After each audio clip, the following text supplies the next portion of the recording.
Number 10, design capital of the world. This is more recent history for you, as in 2014, Cape Town became not only South Africa, but Africa itself first ever city to be designated the renowned title of World Design Capital. When it bid for the WDC designation, South African officials recognized that they faced many challenges that could benefit from design as a problem-solving tool. Through its theme Live Design, Transform Lives, they sought to establish a legacy that would enable the city to make better, smarter decisions to ultimately improve the everyday lives of its citizens.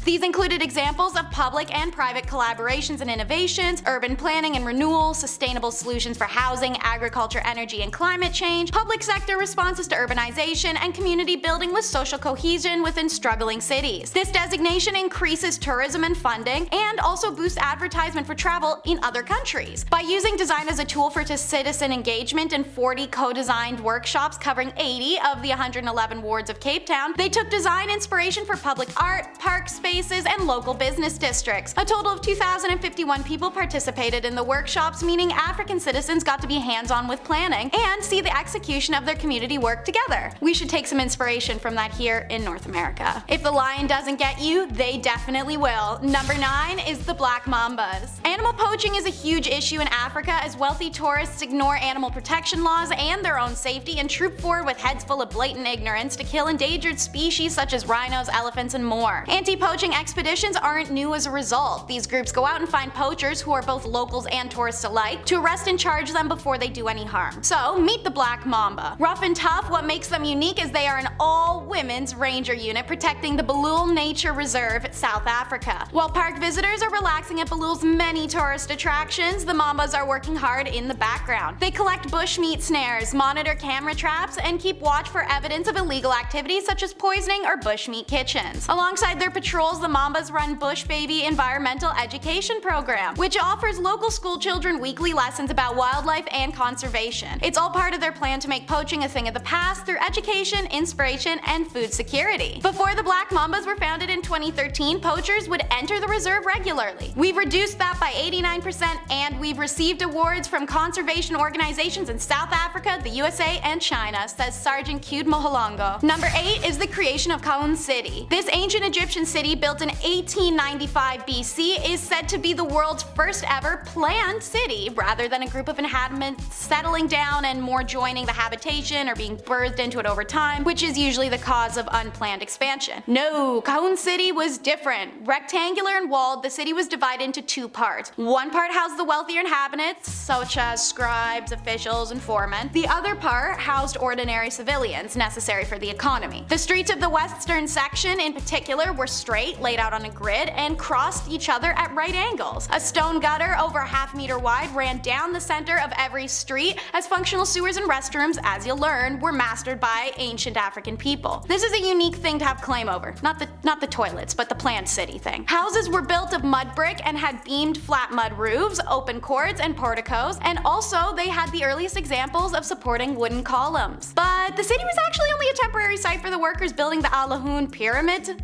to live in, so it was abandoned after the pyramids were finished. Another grand creation is number 7, the Great Wall of Benin. That fun little quip is actually in regards to the size of this Nigerian medieval kingdom. It's said to be built on scale comparable to the Great Wall of China, but there wasn't one giant wall at all. There was hundreds of walls, a vast system of defense totaling 10,000 miles in all, considered the largest earthworks in the world carried out prior to the mechanical era. Benin City's planning and design are miraculous too, according to the careful rules of fractal design, which uses symmetry, proportionality, and repetition. The city and its surrounding villages were laid out to form perfect fractals. That was also repeated in the rooms of each house, the house itself, and the cluster of houses in the village in mathematically predictable patterns. Large streets comprised a sprawling series of structures for living, stores, and public buildings interconnected by innumerable doors and passageways, all which were richly decorated with the art that made Benin famous. In the early foreign explorers' written descriptions of Benin City, it portrayed it as a place free of crime and hunger,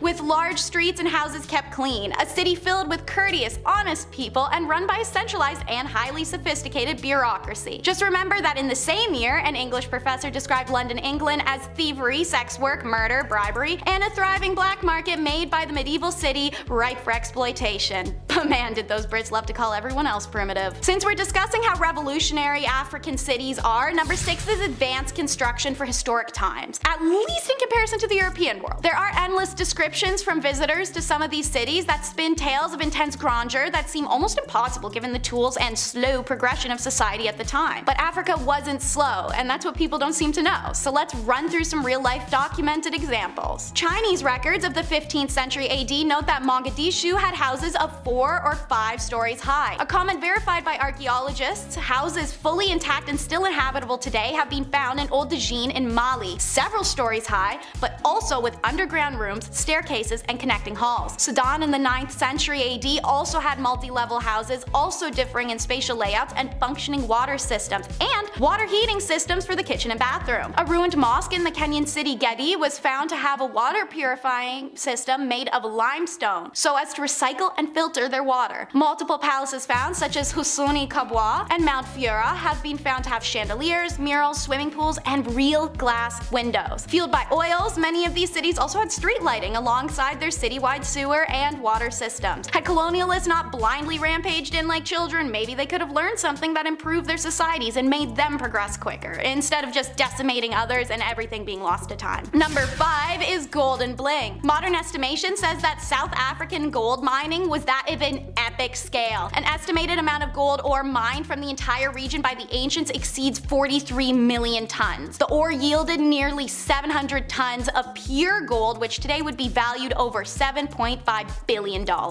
Meanwhile, in West African gold mining, it's estimated 1,500 to 3,500 tons, worth more than 30 billion in today's market.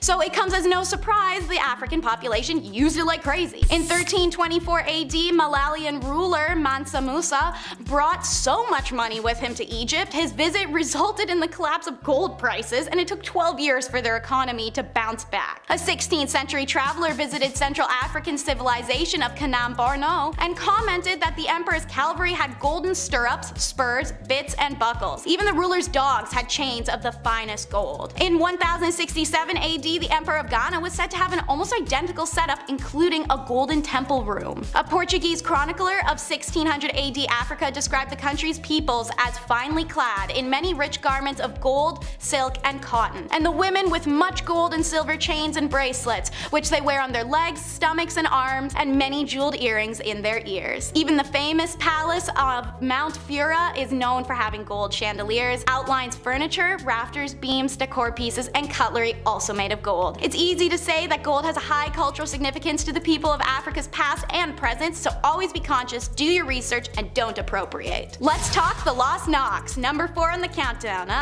Tongue twister. The Knocks are one of the most mysterious of ancient African civilizations. Located in what's now central Nigeria, the first evidence of their existence was actually an accidental discovery during a mining operation. The initial discovery kind of fell flat for some reason, but when a further trove of artifacts was unburied in 1928, archaeologists finally came rolling in. All we knew was that A, they were super ancient, and B, they made a ton of terracotta heads. Like a lot. They're currently using these terracotta heads to date the time of the Knox existence, which is constantly being revised to be older and older and older. Currently, the assumption is the Knock culture may have been early 1500 BCE, being one of the earliest, if not the earliest civilization in sub-Sahara Africa. Wow. Knock developed smelting techniques which gave them iron tools much earlier than their neighbors that date back to 500 BCE. This technology leap meant that the Knock skipped over the Bronze Age entirely, going from stone to iron. Incredible. Knock artifacts are spread over 50,000 square kilometers, inspiring archaeologists to believe in a potential mass Knock city sitting somewhere beneath or around, waiting to be discovered. Unfortunately, the reason we haven't yet is Knocks used mud and wood to build their empire, something that the climatic conditions of Nigeria easily broke down over hundreds of years. Number 3 showcases the power and resilience of African women, the Igbo Women's Uprising. The colonists' first mistake was in taking power of Africa. Their second was in undermining it. The Igbo history, it's remembered as the Women's War, a massive revolt against the policies imposed by colonial British controlling Nigeria. In 1914, colonial governors implemented an indirect control and ruling system. Under his plan, they ruled locals using warrant chiefs, who were traditionally the pre-existing Igbo chiefs. It became downright oppressive. Property was being stolen, draconian regulations implemented, go look up what I mean, and the imprisonment of those who spoke out against it. It was hard not to be mad at the warrant chiefs, but they were just the messenger. So what blew it out of the water water was the colonialists imposed a special tax on the Igbo market women, people responsible for supplying food to the growing urban populations in varying Nigerian cities. Obviously, the population feared the taxes would drive many of the market women out of business and seriously disrupt the supply of food and non-perishable goods available to the populace. So November 1929, thousands of Igbo women congregate and protest warrant chief theft and tax at administration centers. They used a fun tradition dubbed sitting on a man, which is to censor men. They did this via all-night song and dance ridicules. These icons also attacked colonial stores and banks, broke into prisons to release prisoners, and attacked the colonial monuments by burning them down. This 2-month siege had a reported 25,000 Igbo women participants, and in the end the Igbo women's action forced colonial authorities to drop their plans to impose a tax on the market women and curb the power of warrant chiefs. The women's uprising is seen as the first major challenge to British authority in Nigeria and West Africa during the colonial period and became a historical example of feminism and anti-colonial protest. Number 2 is another story of incredible perseverance, the Little George. You're quick to be taught in school about all the ships that made it to America with captured Africans and all the ones that sank with them. How about a story where the colonists were tossed overboard instead? Well, it happened once with the Little George in June 1730. This little-known revolt was one of the most successful on-sea uprisings of captured Africans in high sea history. It was 5 days into the voyage from the coast of Guinea to what's now Rhode Island, USA. There was a documented 96 captured people aboard and held below in the poor ventilation, chained and piled amongst each other. Several of the captured men and women below began working tirelessly to free their wrists of shackles, unaccepting of this reality, so that on June 6 at 4 a.m. the captives were able to burst through the bulkhead of the ship. Unarmed, exhausted, dehydrated, it must have been adrenaline and the ancestors who aided them as they decimated the 3 watchmen who tried to alert the other crew.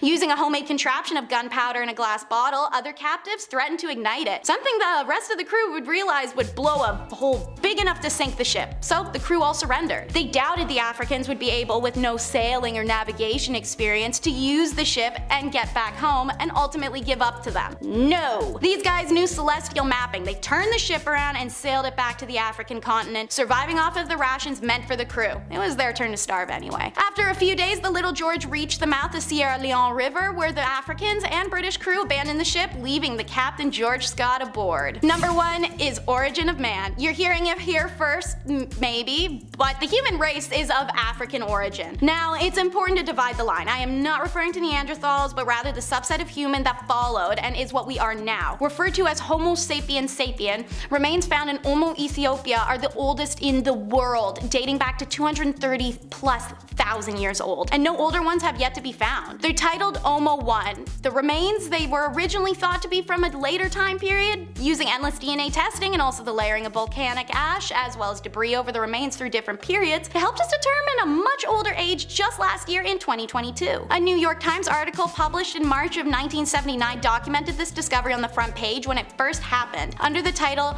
Nubian Monarchy Called the Oldest. As curious readers leafed through, they were able to learn that evidence of the oldest recognizable monarchy in human history, preceding the rise of the earliest Egyptian kings by several generations, has been discovered in artifacts from ancient Nubia. This area is now the territory of northern Sudan and southern modern-day Egypt. This isn't a new theory or fact, however, as it's been long thought that we began in a single East or South African region, which eventually spread into Asia and then into Europe. But it is one left out of a lot of textbooks in school. Number 10, an apple a day. If you threw an apple at somebody today, that would be assault. Yeah, you're not allowed to do that. You can't huck food at people. Now, then, ever. Let's just not do that anymore. But in ancient Greek days, it was a little different, dare I say. The apple, back then, had quite the symbolism attached to it. The apple was sacred to Aphrodite. This was a symbol for the goddess of love. So, to throw an apple at somebody, that meant you were throwing your heart at them, right? How romantic is that? Just a nice apple with bugs in it. You're like, here you go, there's lunch. Ancient flirting, my friend.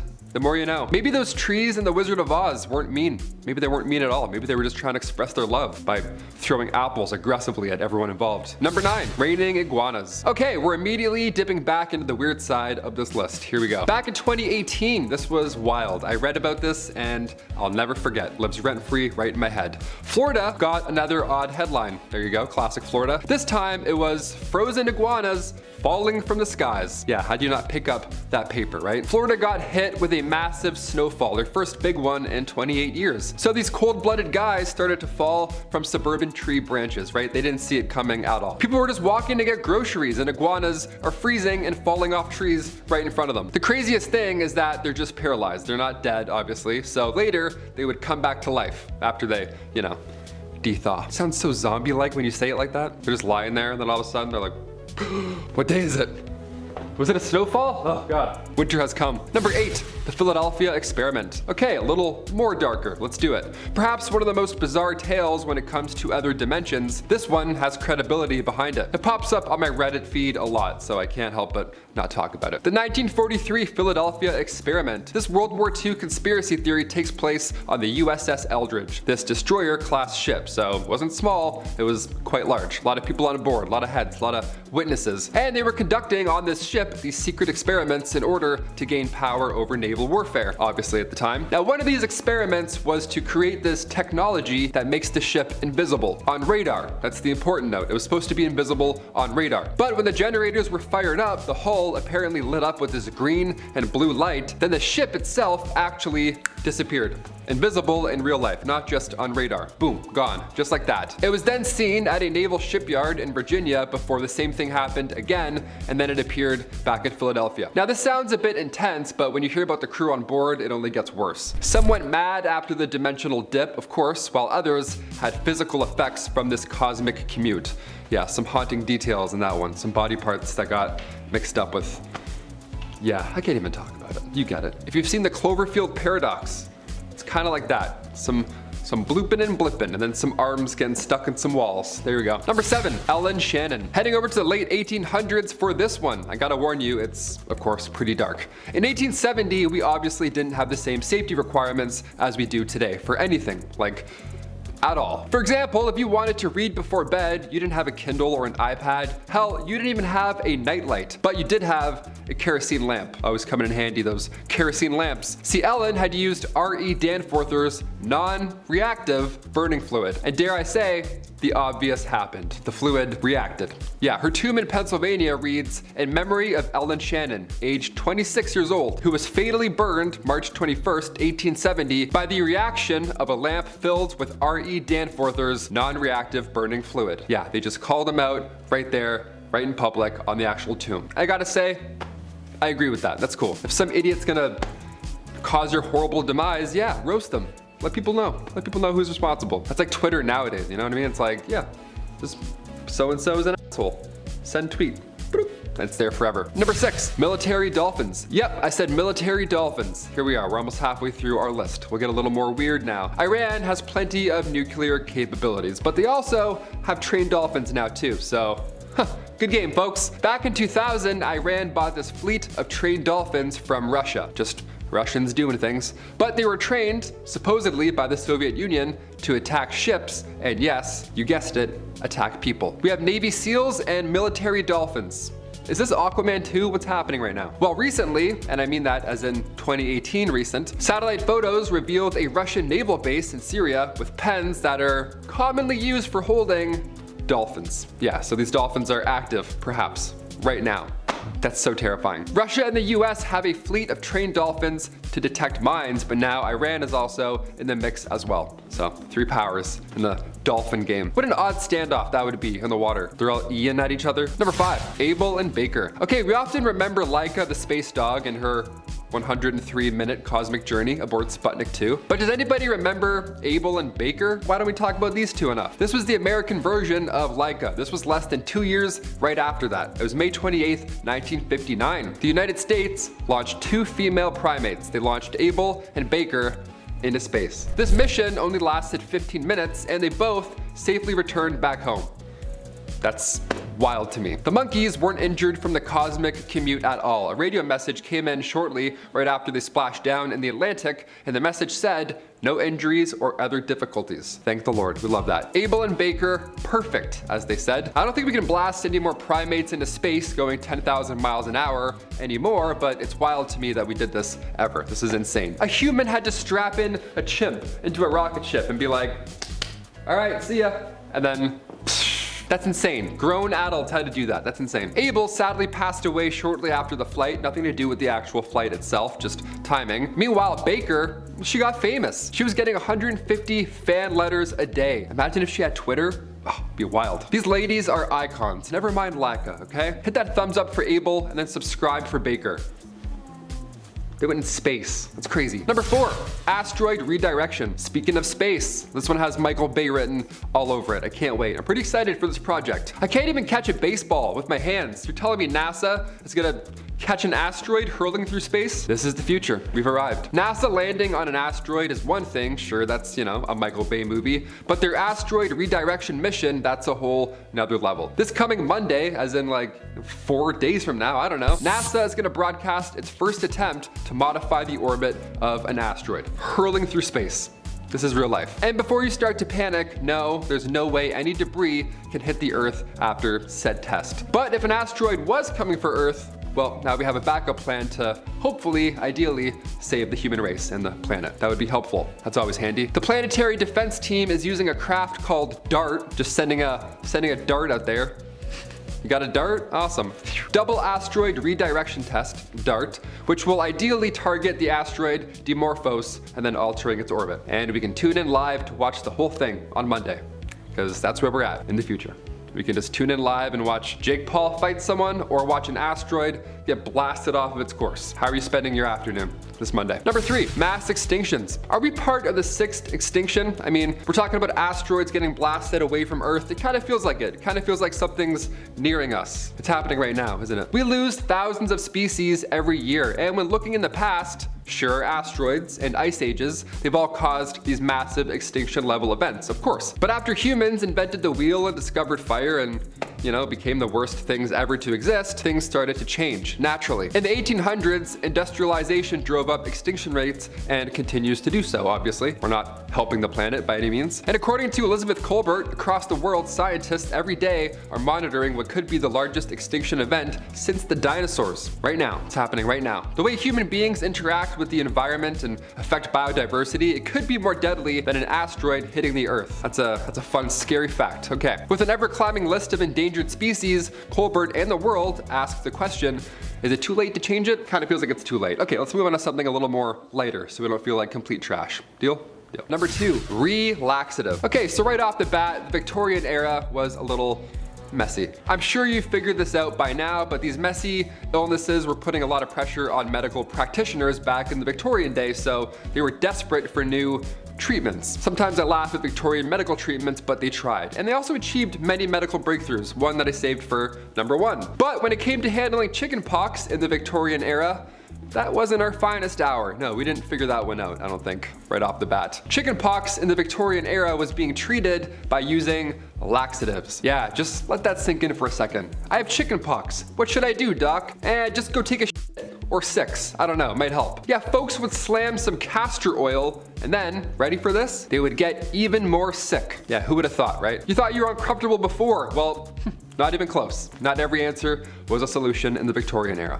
But this one was. And finally, number 1, the discovery of penicillin. Thank God this one happened. We'll still talk about this one because it's a really good one. Sometimes miracles happen when nobody is in the room or no one's looking. That's ideally the best time. Alexander Fleming discovered penicillin back in 1928. Now at the time, he was actually studying staphylococcus, which is bacteria that causes infections and boils and all that nasty stuff. But right before Alexander left for a well-earned 2-week vacation, he left a petri dish with some of that staphylococcus right there on the table, just sitting there. Rather than, you know, stored away in an incubator, he just accidentally left it out. Now during this time off, a penicillium mold, the spore just drifted in there, either through a window or up the lab stairwell, some Horton Hears a Who type commute. It drifted in there, and the temperatures of the room and the lack of one Alexander Fleming allowed for the mold to fight back. And then miracles literally happened. It then prevented that bacteria from growing anymore. So he returned and discovered this antibacterial substance was only produced by strains of penicillium. So now we have a solution that isn't a laxative. You know what I mean? Now we have some things that help us out medicinally. Yeah, we got asteroids, some medicines, some horrible history, some dark tragic events. We got it all in this list, really. I don't know how to tell you that. Number 10. Abe the Wrestler. At 20 years old with a record of 300 fights and 1 loss, he stands 6'4" inches at 185 pounds. Your future president of the United States, Honest Abe! The chair! Give him the chair! That's right, Abe Lincoln was quite the ruffian. However, the wrestling back then wasn't as organized, as there was no WWF per se. It was mostly just a show of strength and skill, but there were competitions among men. Huge crowds gathered, towns watched, everybody gambled. It was great. A little wrestling. His fights earned him respect while campaigning too. He would even scrap hecklers at debates. Yeah, just walks down midpoint and wheeler whips someone under their neck. His chirps were amazing too. He would just look at people like Gladiator and call them out. He'd be like, hey, I'm the big buck of this lick. If any of you want to try it, come on and get your wet horns. Yeah, I didn't think so. Sorry, Mr. Douglas, proceed. Thank you. Number 9, Roy Sullivan. They say lightning never strikes the same place twice, but if you knew Roy Sullivan, you knew that's not entirely true. Yeah, meet the man who was struck by lightning 7 times and lived to tell the tale. Roy Sullivan was born in 1912. He sadly passed away in 1983 when he was 71 years old, but God tried a few times to get him out earlier, it seems. He was born in Greene County, Virginia. Roy was a park ranger in Shenandoah National Park in 1936. He was nicknamed the Human Lightning Conductor, and he appeared in the Guinness Book of World Records. Roy's first encounter with, the might of Thor was when he was just 30 years old at the Fire Lookout Tower. He said that lightning strike, again out of the 7 he survived, was the most painful out of all of them. The lightning bolt burned a strip all the way down his leg, even blowing a hole through his shoe. Yet somehow he survived. Roy was also hit by lightning in 1969 while driving a truck, and also in 1970 while gardening on an otherwise clear day like today. Also in 1972 while inside a guardhouse. Also in 1976 during another storm, and finally in 1977 while fishing. Yeah, Roy passed away in 1983, and to this day, 2 of his ranger hats are on display at the Guinness World exhibits in New York City and South Carolina. This man cheated death 8 times. 7. Number 8, Miss Unsinkable. Violet Constant Jessup, aka the Queen of Sinking Ships, or Miss Unsinkable, was an Argentine-Irish woman who worked as an ocean liner stewardess, memoirist, and Red Cross nurse in the early 20th century. Jessup is well known for having survived 3 sinkings of major ships: the RMS Olympic in 1911, the RMS Titanic in 1912, and her sister the HMHS Britannic in 1916. Yeah, talk about the luckiest person ever. Lady's got some angels watching over her, I swear. The first ship, they turned around and made it back just in time. The Titanic, well, watch the movie, you'll understand.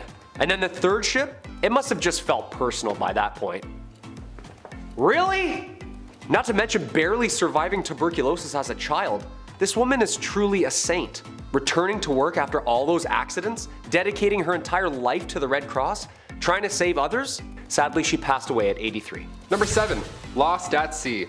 The Robertson family, they're quite a historical one. Strap in, folks. Back in 1971, Dougal, Lynn, and their 4 children, Anne, Douglas, Neil, and Sandy, all set sail on what was planned to be a trip around the world. It sounds magnificent. Our family saw a movie once. Aboard their 13-meter boat, the Lucette, they traveled through the Caribbean and then across the Panama Canal to the Pacific, right? That was their trail. A year and a half went by, they were en route through the Galapagos, and one of the daughters, Anne, who was 18, decided to leave the voyage. Yeah, she's like, you know what? I'm actually not on board for this anymore. I'm really seasick, bye. And then in Panama, they took on a hitchhiker named Robin Williams. Great name. This hitchhiker was in for more of an adventure than they thought, because after this point, their lives were never the same again.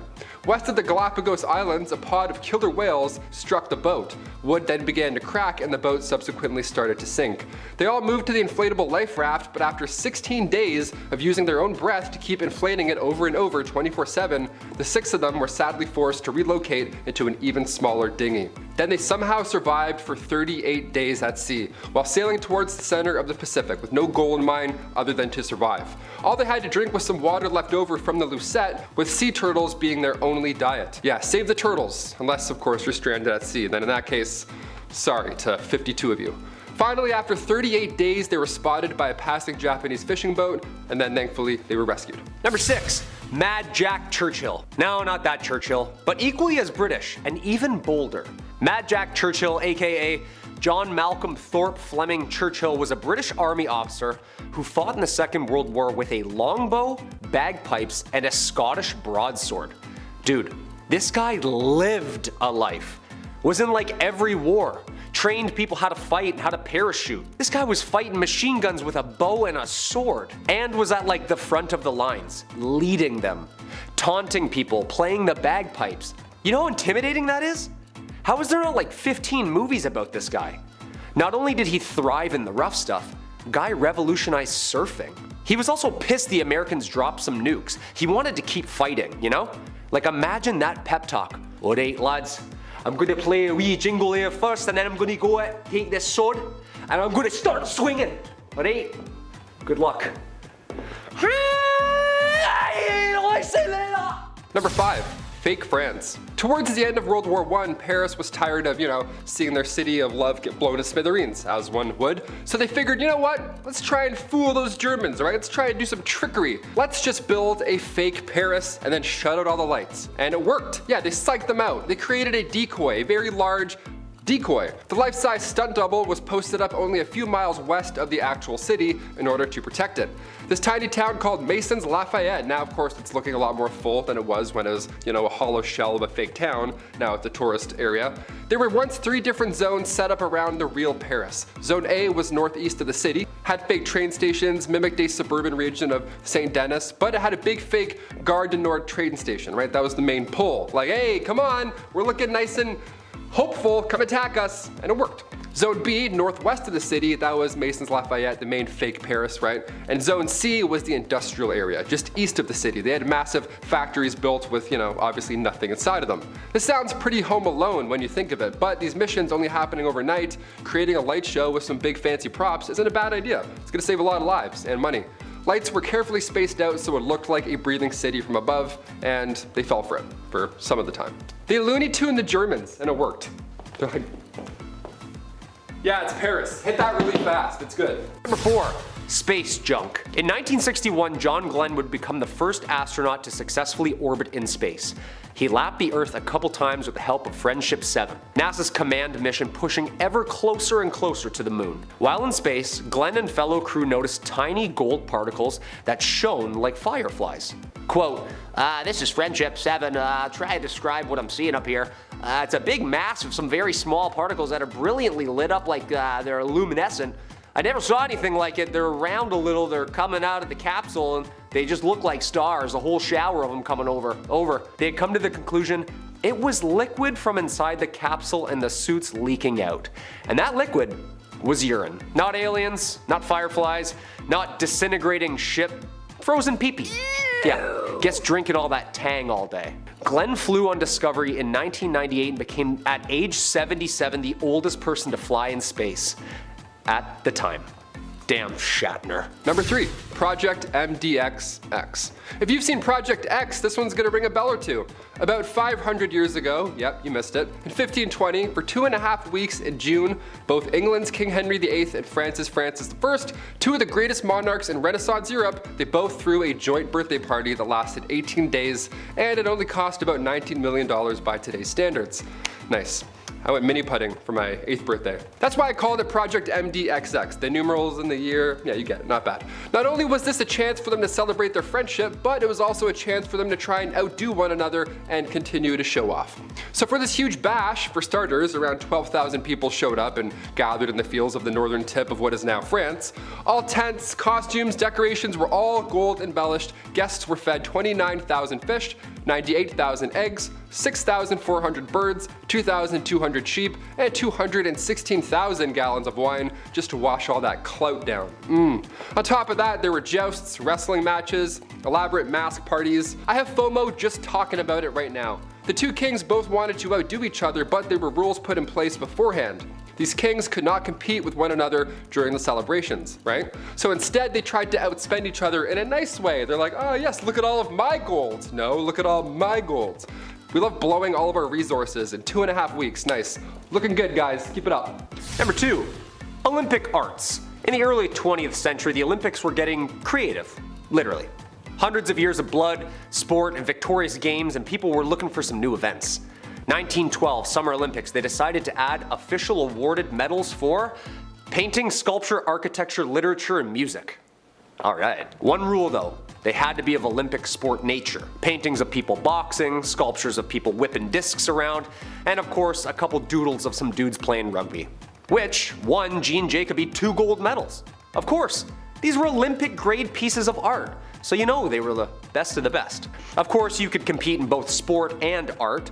American athlete Walter Winans took the podium after winning gold in sharpshooting, and also the very first gold in sculpture. Yeah, lovely. He made a little bronze horse pulling a chariot. Isn't that nice? People just taping up their wrists, mouth guards in, and you're just sharpening your pencil. Hey, how are ya? About to draw. Good luck. And finally, number 1, Jurassic timeline. Alright, this one goes out to all the T-Rexes out there. If you're watching, hit that thumbs up with your little hands. Nice big reach. Hit that subscribe button. When we think of the times of the dinosaurs, we tend to think of all of them roaming the planet at one time, and then a meteor hit, and then they were all toast. But that is certainly not the case. It's a little shocking, but here's our timeline. Dinosaur communities were not only spread apart by geography, but also by time and the age of the dinosaurs. For one, it lasted so long that it included 3 separate geological time periods.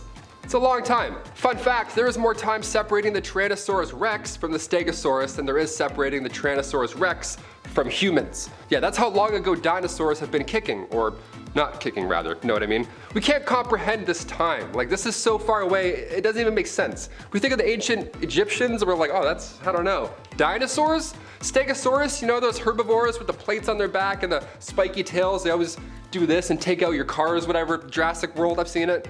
They roamed Earth 150 million years ago during the Jurassic period and the age of the dinosaurs. Then the T-Rex first appeared about 80 million years after the Stegosaurus had been extinct, and that was about, 67 million years ago from today.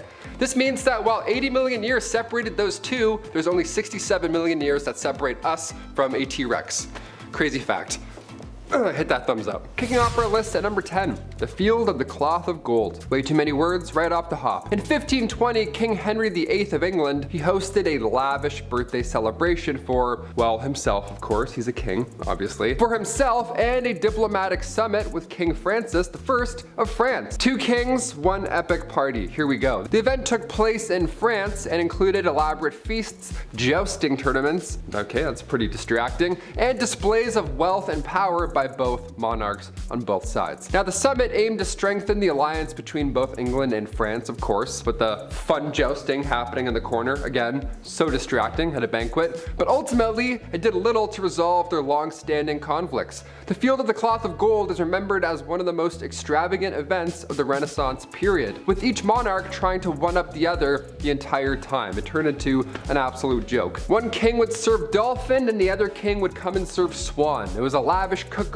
for 18 days straight. Yeah, the party lasted 18 days, so no one's lasting the entire time. Today, this 18-day party would have cost around $19 million, give or take a couple of swans. And dolphins? Monsters, absolute monsters. Number 9, safety coffins. Not to be confused with the safety dance, also quite fun. During the 18th century, there was a brief trend of designing safety coffins. Everybody thought they were the next Tony Stark. They wanted to make the coolest coffin. Weird brag. To get a patent on one of these bad boys, this was next level. They were made to prevent people from, being buried alive, but again, in style. These coffins were equipped with air tubes, bells, and even escape hatches, which would allow someone who was mistakenly thought to be dead to signal for help or even escape their box of death. Now, the thing is, many of these designs were very impractical or ineffective altogether. They were bull. These tubes were just a rat highway into your mouth while you were stuck in a coffin. It was horrible. God forbid you actually woke up in a coffin alive. Now you have to watch bugs and rats crawl out of this air tube until you actually did die. Some would say it's even worse than the original issue at hand. That's horrible. I'm itchy just thinking about that. Number 8, Andrew Jackson's pet parrot. I love animals. I had a bird for a hot minute there. Not the best animal in the house, but it's kind of fun. I don't know, he sucked at flying. Andrew Jackson, he was the 7th president of the United States, and he had a pet parrot named Paul.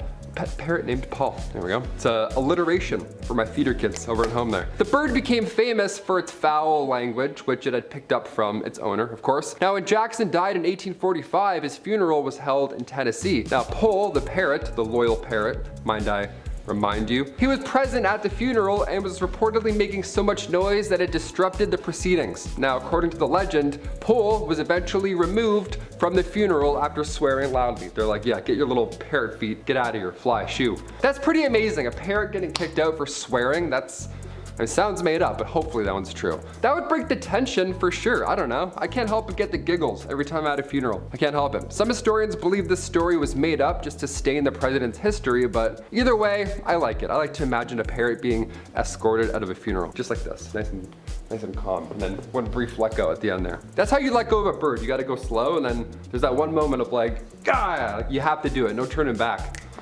Here he goes, he's gone. Number 7, animal court. Speaking of birds and parrots, these little mouthy things. Animal trials were a real legal practice that emerged in medieval Europe and it lasted all the way until the 18th century, which is way too long for animals to be showing up in court. These trials involved pigs, cows, and even insects. Yeah, a ladybug took the stand and then just flew off at some point. These animals were charged and tried in court. The animals were often accused of crimes such as theft, taking one's life, and sometimes even witchcraft. Yeah, that's amazing. They were usually assigned a lawyer and a legal defense team, and the trials were conducted in the same way as human trials were, which is so funny. Real people had to wake up and go here. I wish I could have been a fly on the wall during one of these hearings. You know, as long as I'm not the fly on the stand, we're all good. The verdicts of animal trials varied, but many animals were found guilty and then sentenced to death by hanging or burning. Again, imagine a praying mantis being hung in the middle of town square. Like, what? Who's going to watch this? Who's representing this? More importantly, the trials were often seen as a way for human beings to assert their dominance over the natural world, I guess, sure, and they were widely criticized by religious leaders and philosophers. Number 6, Lake Peigneur. In 1980, Louisiana's Lake Peigneur was accidentally drained after a drilling rig penetrated a salt mine right beneath it, just directly beneath it. The odds here, this was crazy. What a horrible surprise down below, my God. The drilling rig was owned by the Texaco Oil Company, and the accident was caused by of course, a miscalculation in the well's trajectory. As the drilling rig penetrated the mine, it created a hole that quickly grew in size, causing the lake to drain into the mine below. The lake drained like a massive bathtub. This event created a massive whirlpool that lasted for several hours. It pulled in trees, boats, and even a nearby drilling platform all into this watery vortex. Like something out of Pirates of the Caribbean 3, or whatever one that was, where there's a massive whirlpool. It's haunting. It's the worst way to go. Remarkably, no human lives were lost in this disaster, which is so impressive. Today, Lake Peigneur has largely returned to its former state, although this time around it's now much smaller and shallower than it once was. Because, you know, it got drained. How terrifying is that? Number 5, the Great Stink. This one's fucking so funny. Where was this in Peaky Blinders? This would have been a great season. Everyone's just walking around plugging their nose. The Great Stink of London was a major environmental crisis that occurred in the real hot summer of 1858. Now at the time, the River Thames, which flowed through the heart of the city, it was heavily polluted with raw sewage, industrial waste,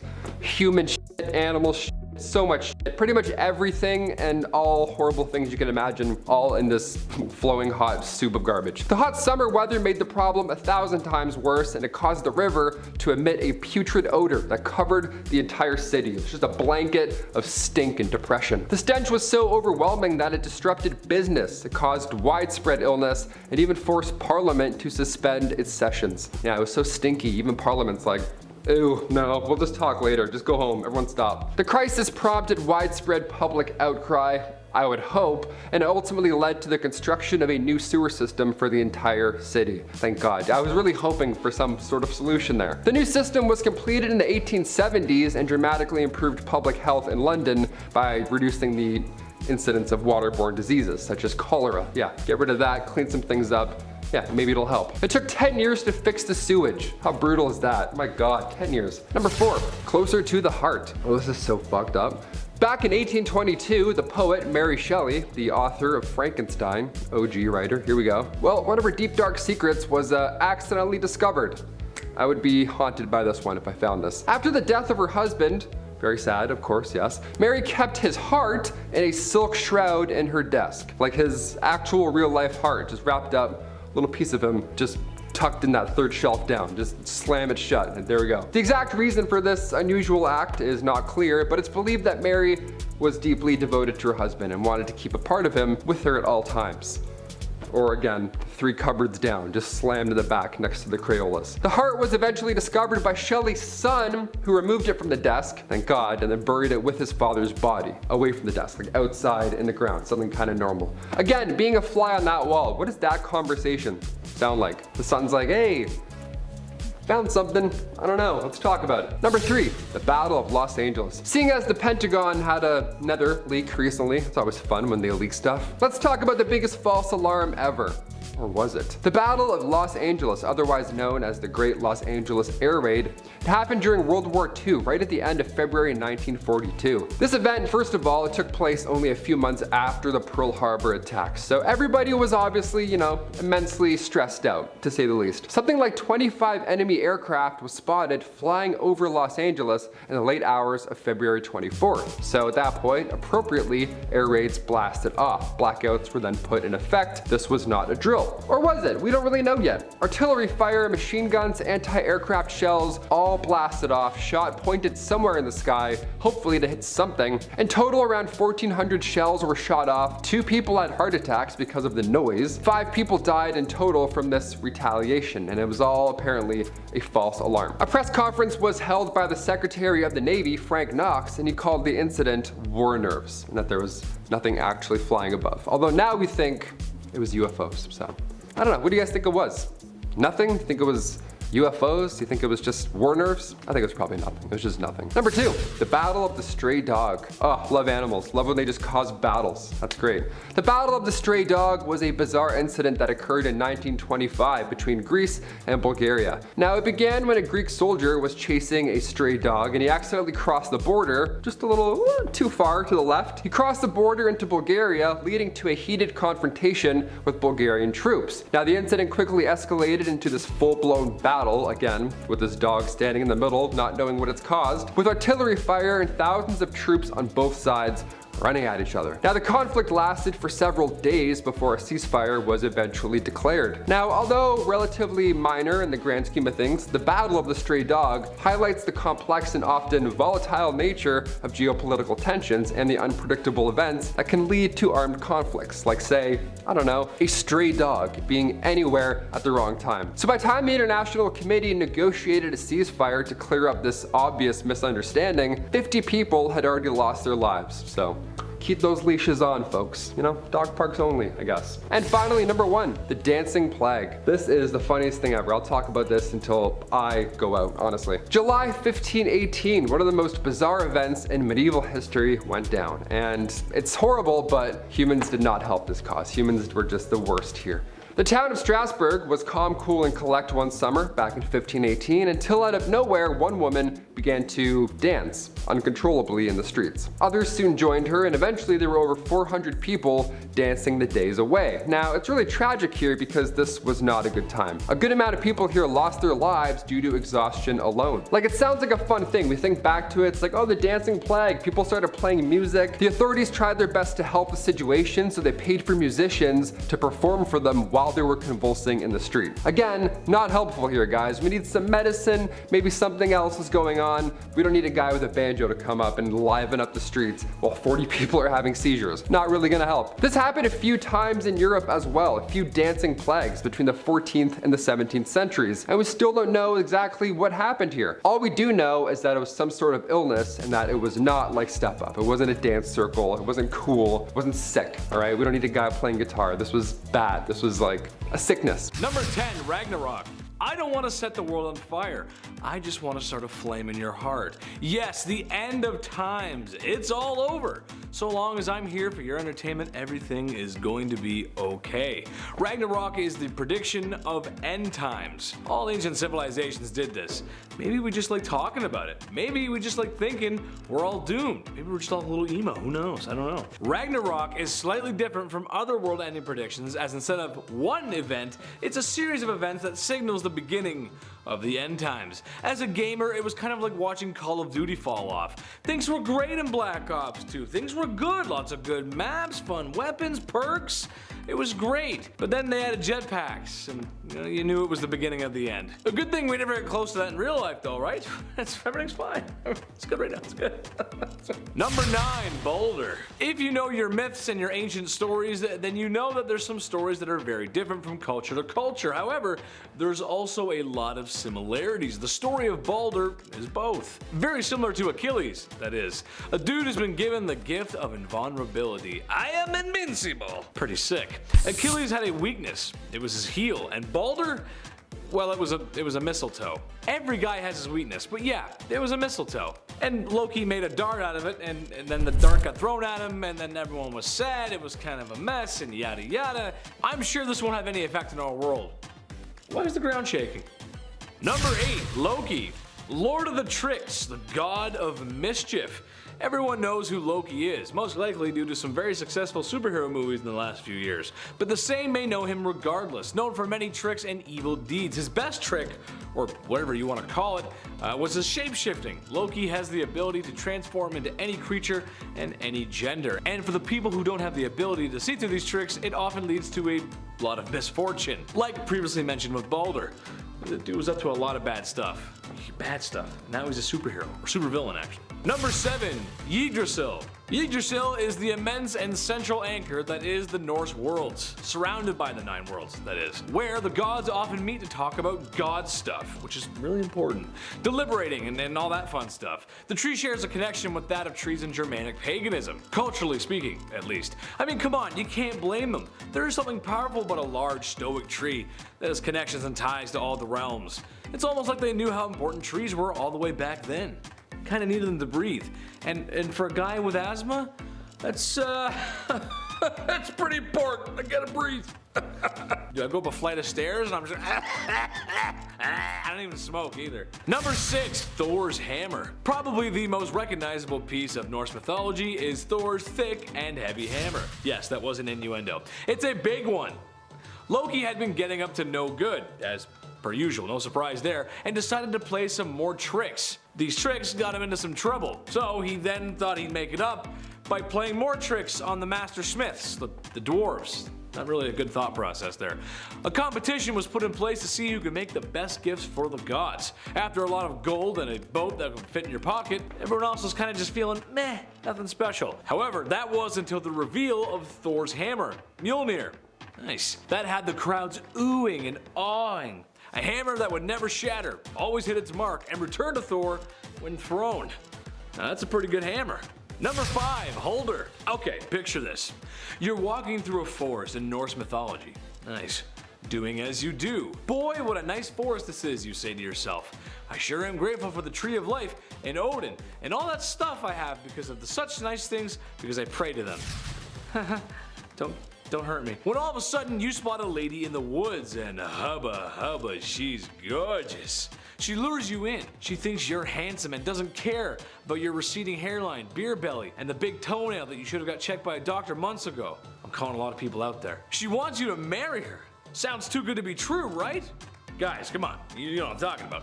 But you gotta be careful though, guys. You gotta be careful. Because if you saw her cow's tail before you married her, she keeps it. Or so the story goes. So yeah, they were ladies in the forest with cow tails. You had to marry them, and if you saw their tails before you were married, she'd have it for the rest of life.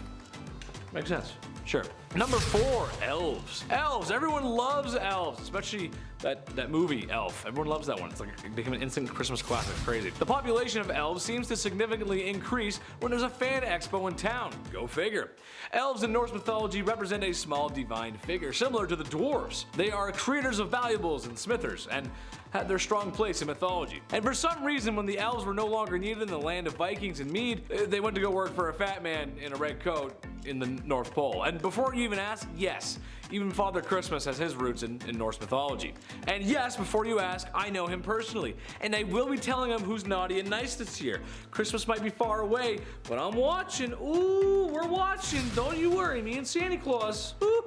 Number 3, Kraken. This one actually surprised me. I didn't know this. I wasn't expecting this to be Norse.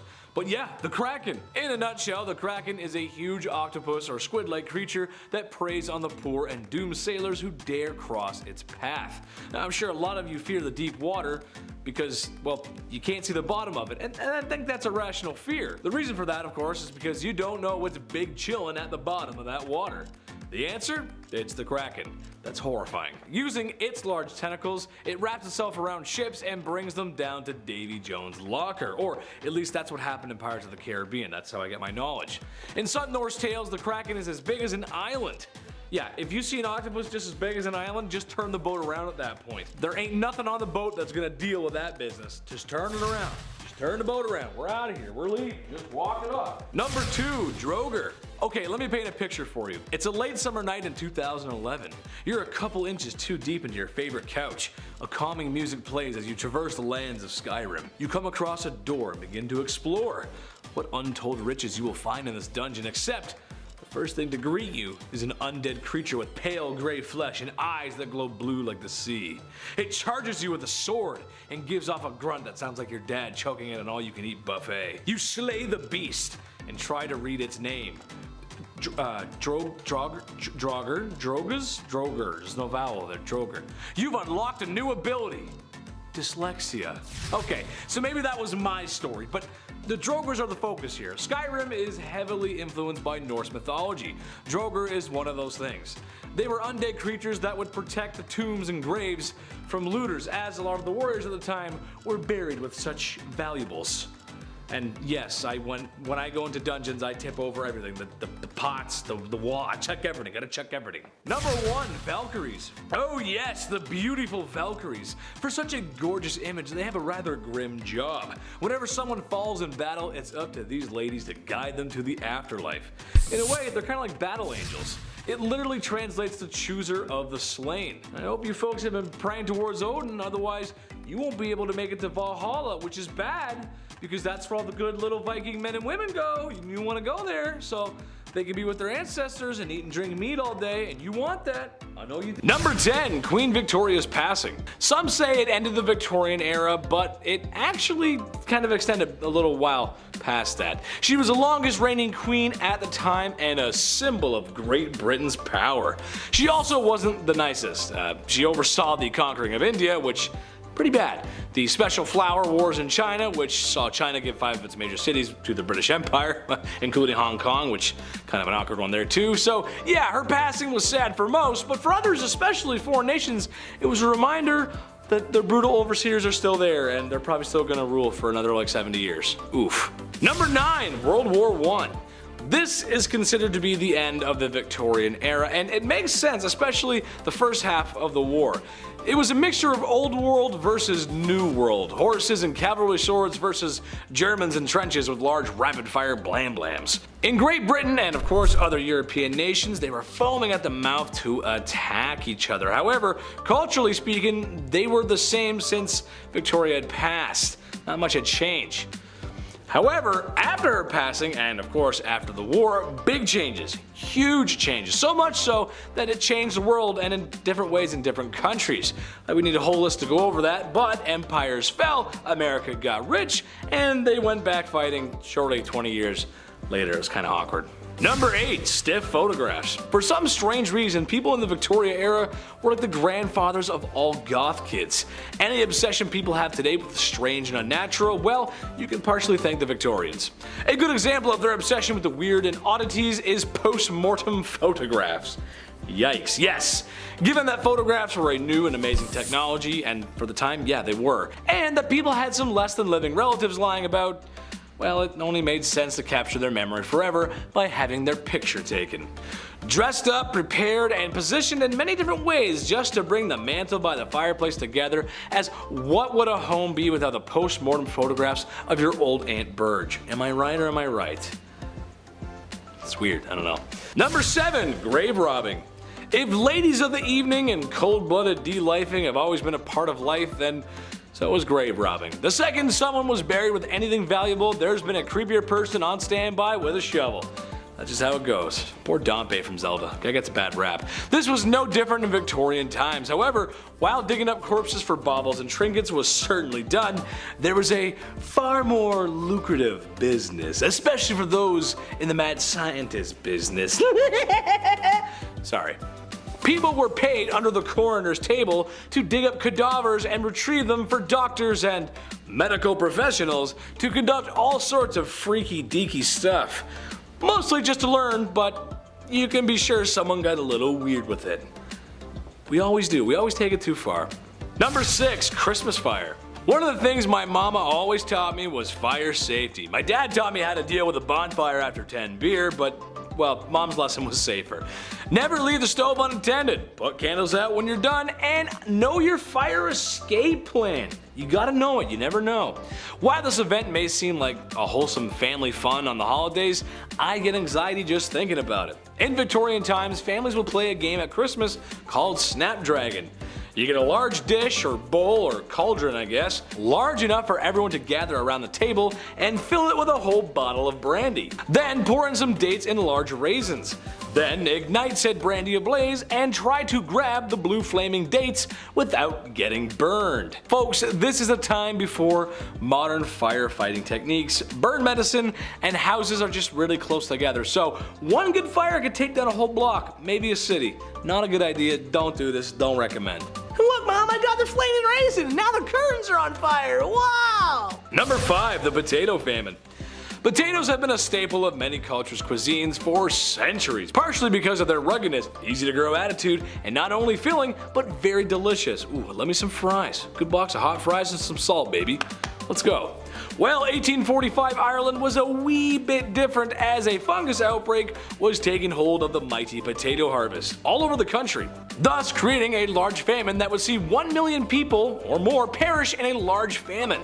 Queen Victoria tried to help but was extremely ineffective, and by help, well, I mean the same effort I put into reading books assigned to me in high school. Sorry, Miss Middleton, I used Cliff Notes. I'm sorry, I did. I'm sorry, I love you, Miss Middleton, you're the best. But I read like 10 pages out of the book, so that's gotta count for something, right? Right? Number 4, the Napoleonic Wars. Like World War I, this time can be stretched to include Victorian England.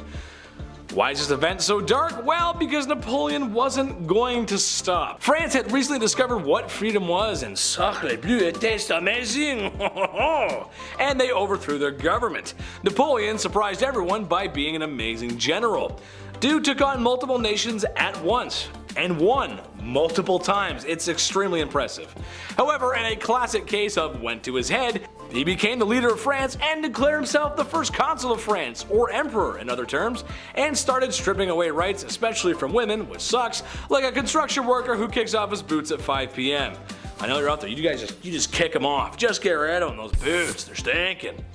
He invaded other European nations and was on a path to destruction until the international community put a stop to it. They said no more, dude. Number 3, dirty. It's dirty, innit? Oh, it's dirty. It should be noted that the streets of Victorian London were not clean at all. Maybe the filthiest ever. It was so bad that in 1858 the Great Stink occurred, which basically was all the refuse and filth piling up in the River Thames. Combined with a heat wave in the summer, the issue had literally been mounting for years and now would come to an offensive bubbling over. Oh, that must be awful. The smell was so bad it was making people sick, and people were most likely getting sick from the river from cholera outbreaks. God, that's disgusting. Cholera was more common than you'd like to think. It took some serious engineering and a lot of pumps to fix the sewage issue that was severely outdated. It wasn't fully fixed until 1875. Keep your soap and your hand sanitizer nearby, folks. It's gonna be a little greasy. Number 2, ladies of the evening. Oh yes, the streets of Victorian England were filthy, alright. And if every street corner was a lovely lass furloughing her dress in hopes of luring in a customer, as they say, oh yes, she shan't have to wait long, as this type of business was more common and profitable back then than you'd really like to think. Personally, I don't see why it is illegal, or still is, especially if it becomes regulated. I mean, why not? Let them do what you gotta do. However, it was bad. There was a lot of sickness and bedroom-related sicknesses. It wasn't good. It was horrible. I just fell off the box. Sorry, I'm an idiot. Number 1, Jack the Ripper. Oh, Not much I can say about this guy that YouTube won't let me say, so here we go. The first serial unaliver to do what they do in the pale moonlight.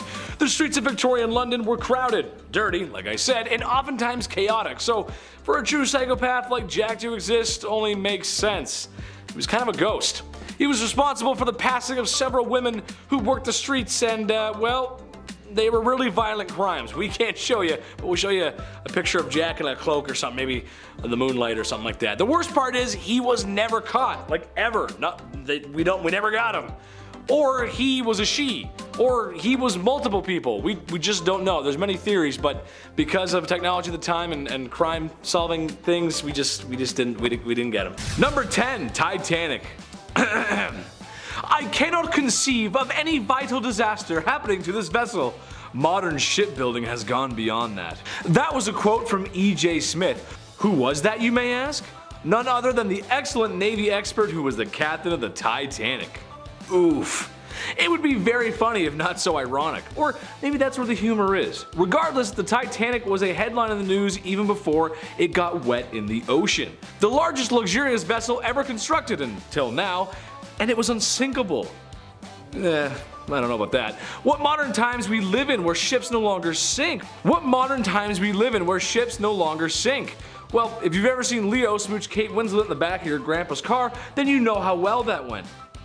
The Titanic rests 13,000 feet below the ocean, not too far from the rock bite. That's Newfoundland. Number 9, Chernobyl. If you've seen the HBO miniseries Chernobyl, then you have a very good understanding of just how terrifying this is. Chernobyl is the site of the Soviet nuclear power plant that in April of 1986 had a serious accident due to a flawed reactor design and staff that didn't really get the best training. The accident itself was explained really well in the show and at the trial that took place, but it resulted in a steam explosion and fires that released 5% of the radioactive core into the environment. The explosion ended 2 workers' lives, with acute radiation poisoning affecting a confirmed 123 people and ending 28 of those people's lives as well. Around 5,000 cases of thyroid cancer with 15 fatal incidents were probably caused by the radioactive iodine fallout. Look, it was not good. It was scary. And what was potentially even scarier was the way people tried to cover it up. Number 8, Berlin Wall. Mr. Gorbachev, tear down that wall. For the younger audience that doesn't know, let me break it down for you. After World War II ended, relations between the West and the Soviet Union broke down, to the point of global destruction. Germany, having lost to all parties during the war, got split up, capitalist and communist. Trouble is, people living on the capitalist side were just living better, so people began flocking over to the better side. The communist government decided to build a big bad grey depressing wall, monitored by guards with orders to open fire if someone tried getting across with the proper documentation or reasoning. This went on for a few decades until one day in 1990 when the border crossing's red tape was cut and the wall began to come down brick by brick. That must have been something to watch, and I can imagine for those who got to witness it, they were glued to their television sets. Very cool. Cool history. Number 7, One Giant Leap. As most humans know, we have gone to the moon. Unless you think it was faked, and in which case please civilly discuss below. But after traveling 240,000 miles in 76 hours, Apollo 11, that's the 11th Apollo mission, entered into a lunar orbit on July 19th, 1969. On July 20th, 1969, 2 men, American astronauts Neil Armstrong and Edwin Buzz Aldrin, touched down for the first time in the history of the Earth on the surface of our moon. And then 6 hours later, they left their craft and stepped out onto the surface. They left a plaque and some footprints, erected some flags, ran some tests, bada bing, bada boom, and then they hopped back in the craft, had a little sleep, and departed on July 21st at 1:54 p.m. Earth time. And we've been back 5 more times since. Number 6, the Roswell Incident. The Roswell Incident used to be the biggest event to ever happen in New Mexico history. Now it's being shadowed by a bald chemistry teacher, his science enthusiastic student, and a slimy lawyer. Who would have known? Well, for the second most eventful event to ever come out of New Mexico was the Roswell Incident. A mysterious flying object, other known as a UFO, crashed into the desert. Naturally, in the 1940s era US military, they kept secrets, the same way your mom holds on to family tea. Seriously, ask her about that one family member. She's gonna tell you something you don't want to know. This secrecy quickly spread rumors of it being an alien from outer space. Well, it wasn't until the 90s that this incident was officially declassified and declared to be nothing more than a weather balloon. Or at least that's what we were told. This didn't stop the town of Roswell, New Mexico, however, from adopting this alien rumor into the town's very fabric. To this day, the little green man can be found in Roswell as sort of a tourist attraction. Every town needs something. Take me to your weeder. Take me to your weeder. Number 5. Private Warbear.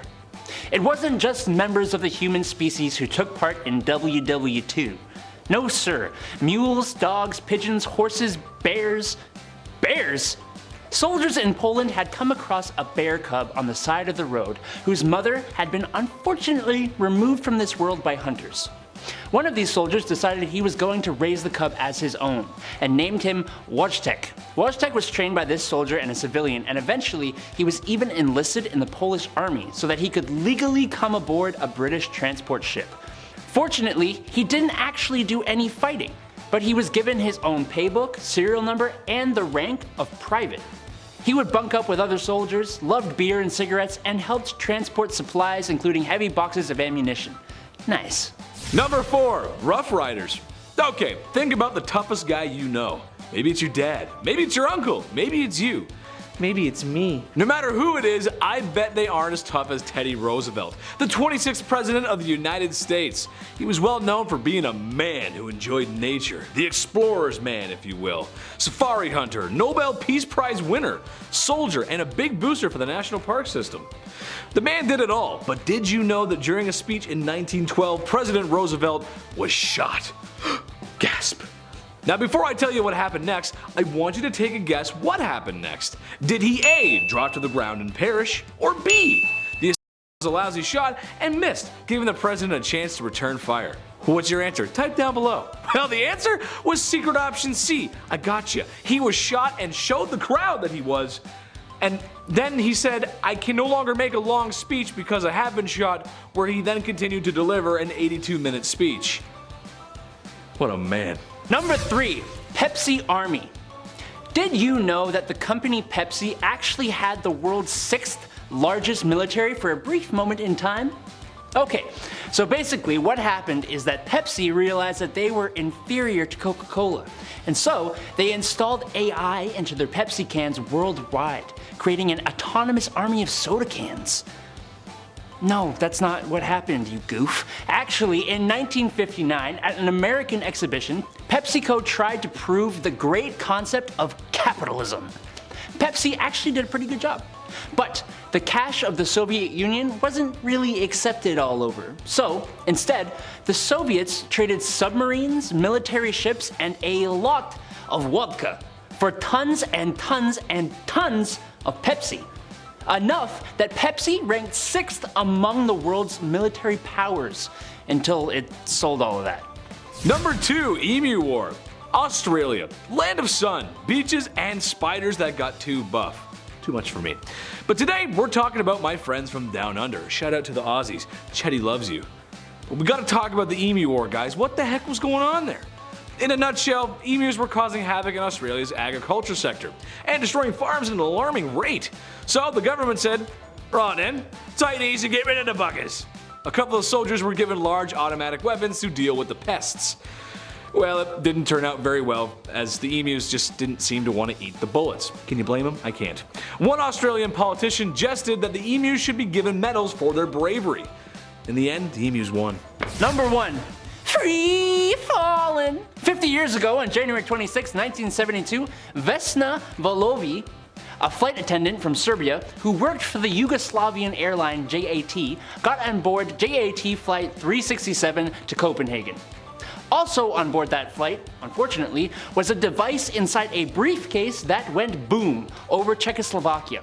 While everyone else on board did not survive, Miss Volovic was stuck inside the shattered fuselage by a food cart as the plane and Vesna fell 33,000 feet.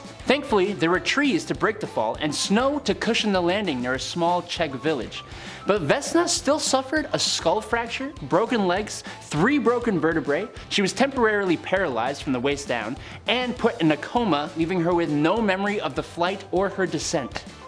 While there was some skepticism about the way the flight went down, she still received a Guinness World Record for the longest survived fall without a parachute. So that makes up for everything, right? Yeah. Starting off this list in our number 10 spot, we have the Holodomor. This event was a man-made famine that took place in Ukraine from 1932 to 1933 and was orchestrated by the Soviet government under the leadership of Joseph Stalin. It was a deliberate policy to force Ukrainian farmers to give up their crops to the Soviet government in exchange for fixed prices that were often below market rates. Stalin intended to break the resistance of the Ukrainian peasantry to Soviet collectivization and to suppress Ukrainian nationalism. As a result, an estimated 3 to 7.5 million Ukrainians died from starvation during the famine. Despite the scale of the tragedy, the Soviet government denied that the famine was happening and prevented food aid from reaching Ukraine. This event is considered by many to be an intentional slaying, as it targeted the Ukrainian people specifically and was carried out with the intention of causing mass death. It is a tragic example of the devastating consequences of totalitarianism and government control over food supplies. In our number 9 spot today, we have the Spanish Inquisition. The Spanish Inquisition was a campaign launched by the Spanish government in the late 15th century to eliminate heresy in Spain. The Inquisition was established to root out converts to Christianity who were secretly practicing their original faith, as well as to identify and punish Jewish people who had converted to Christianity but were still suspected of adhering to their original religion. The Inquisition used torment, forced confessions, and executions to suppress what was considered heresy. The Spanish Inquisition continued for over 3 centuries and resulted in the persecution of tens of thousands of people. The exact number of those who were executed or otherwise punished is not known, but it is estimated that at least several thousand people were killed during this time. The Inquisition was a dark period in Spanish history and had a lasting impact on the country's culture and their politics. In our number 8 spot today, we have the Reign of Terror. This was a period of violence and political repression that took place during the French Revolution from 1793 to 1794. It was marked by a series of mass executions of individuals deemed to be enemies of the revolution, as well as the widespread use of terror and intimidation to suppress political opposition. The Reign of Terror was instigated by radical Jacobin faction led by Maximilien Robespierre,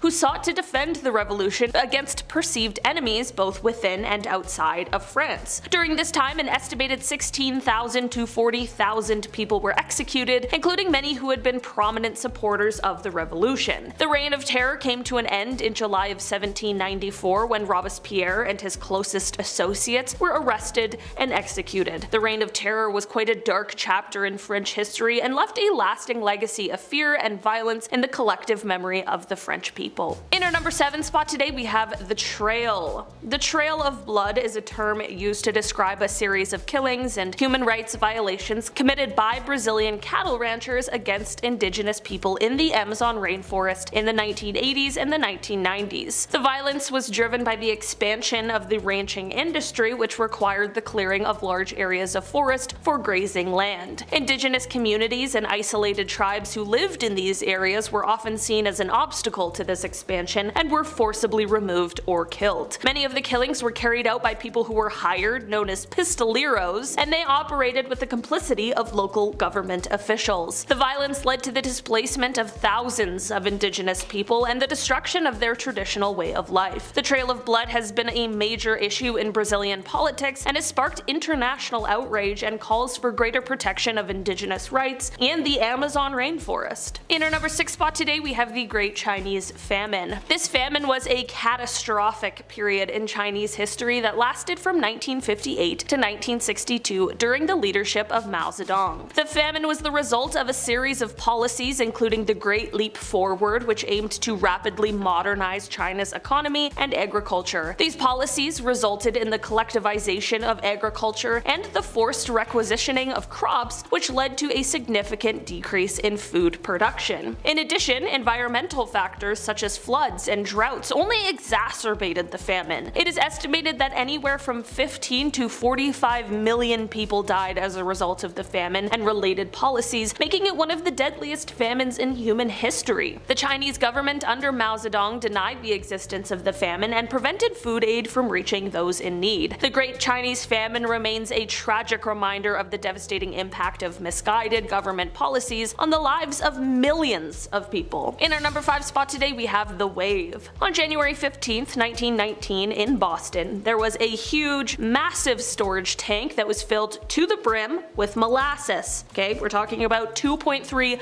million gallons of this stuff sitting in this tank, and on that day, the tank broke and set a 15-foot tall wave of sticky, gooey syrup flowing throughout the city. I panic when I have like a tablespoon of that stuff because it's so sticky and goopy. I can't imagine the sight of 2.3 million gallons coming crashing down. Someone wrote about how the molasses wave hit houses in the area, saying that they, quote, seemed to cringe up as though they were made of pasteboard. Well, this story sounds like really silly and wacky, oh my gosh, it's molasses. It was actually very deadly. Not only did the wave trap and then kill most of the laborers that were nearby, but there were others in the area who lost their lives as well. In the end, it is estimated that about 150 people were injured in this accident and 21 people lost their lives. It is estimated that on the day of the accident, the molasses was moving at about 35 miles per hour. That would be genuinely terrifying.